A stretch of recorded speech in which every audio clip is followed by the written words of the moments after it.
Hamas Israel की जंग में पहले हिजबुल्ला और अब ईरान की एंट्री हो गई है। इजराइल ने हमास, ईरान और हिजबुल्ला के कई लीडर्स को मौत के घाट उतारा है।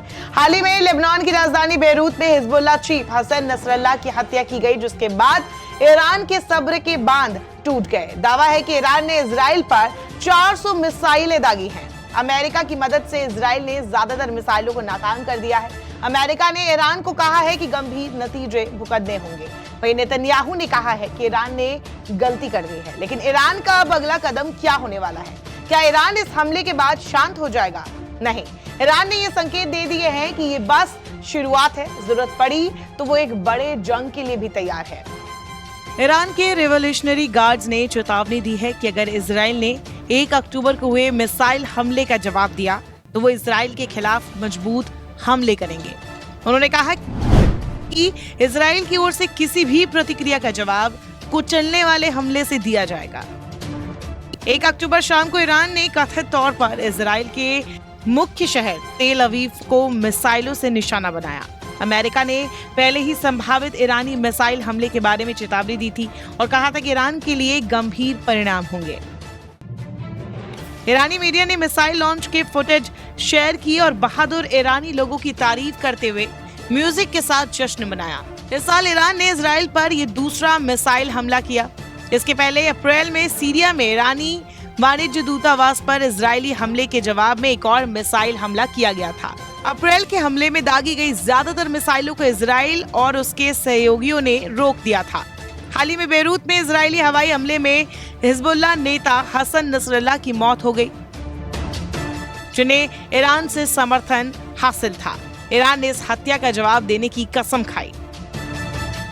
हमले के बाद ईरान ने साफ कहा कि ये नसरल्लाह की शहादत का पहला बदला था। पिछले महीने संयुक्त राष्ट्र में ईरान के राष्ट्रपति पेजेश्कियन ने इजराइल पर आक्रामक होने का आरोप लगाया था और दावा किया था कि ईरान ने संयम दिखाया है। उन्होंने कहा कि ईरान ने शांति प्रयासों में बाधा डालने से बचने के लिए हमास नेता इस्माइल हनिये की हत्या के लिए बदला लेने से भी पीछे हट गया। हालांकि बीते रविवार को उन्होंने कहा हनिये की मौत पर ईरान द्वारा प्रतिक्रिया न देने के बदले में अमेरिका और उसके सहयोगियों के युद्ध विराम के वादे झूठे थे और चेतावनी दी कि इजराइल को बिना परिणाम की कार्रवाई करने की अनुमति देने से केवल और केवल हिंसा होगी। ईरानी राष्ट्रपति मसूद पेजेश्कियन ने ट्विटर पर भी कई सारे पोस्ट किए हैं। हमले के बाद उन्होंने एक ट्वीट में लिखा, हमें अपना बचाव करने का अधिकार है। एक और पोस्ट में पेजेश्कियन ने लिखा, इजराइल की कार्रवाइयों पर उसकी प्रतिक्रिया उसके अधिकारों पर आधारित थी और इसका उद्देश्य ईरान और क्षेत्र दोनों के लिए शांति और सुरक्षा सुनिश्चित करना था। उन्होंने इस बात पर जोर दिया कि ये कार्रवाई ईरानी हितों और नागरिकों की रक्षा के लिए की गई थी। ईरान ने नेतन्याहू को चेतावनी दी कि वो संघर्ष नहीं चाहता है, लेकिन किसी भी खतरे का कड़ा विरोध करेगा। उन्होंने इस प्रतिक्रिया को अपनी ताकत की एक झलक मात्र बताया और ईरान को ना भड़काने की सलाह दी। इस हमले के बाद ईरान मिलिट्री चीफ का भी बयान आया है। मेजर जनरल मोहम्मद बागरी ने साफ कहा कि इजराइल ने अगर हमला किया तो हम पलटवार करेंगे। मोहम्मद बागरी ने दावा किया कि मोसाद हेडक्वार्टर, एयरबेस समेत इजरायली टैंक ठिकाने पर हमने हमले किए हैं। साथ ही बागरी ने बताया कि ईरान ने सिर्फ सैन्य ठिकानों पर हमला किया है। वहीं दूसरी तरफ जानकारी है कि हमले के बाद सुप्रीम लीडर खामेनेई को भी सुरक्षित जगह पर पहुंचा दिया गया है। वहीं खामेनेई ने भी सोशल मीडिया साइट पर पोस्ट किया है और लिखा है कि जीत के करीब है, खुदा की मदद बहुत जल्द आने वाली है। फिलहाल मिडिल ईस्ट में 1 साल से तनाव जारी है। पहले हमास ने इजराइल पर हमला किया, बदले में इजराइल ने फिलिस्तीन खासकर की गाजा क्षेत्र में कत्लेआम मचा दिया। इंटरनेशनल दबाव के बाद भी इजरायली प्रधानमंत्री ने युद्ध खत्म नहीं किया। बेंजामिन नेतन्याहू ने साफ किया कि हमास का खात्मा करके ही मानेंगे।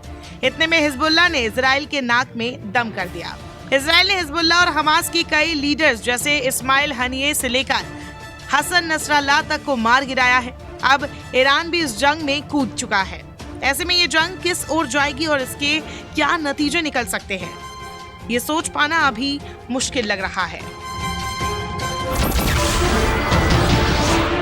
नमस्कार, मैं हूं मानक गुप्ता।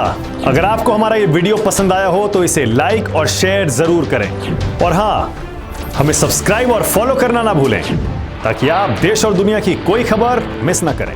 तो जुड़े रहिए हमारे साथ और देखते रहिए News 24।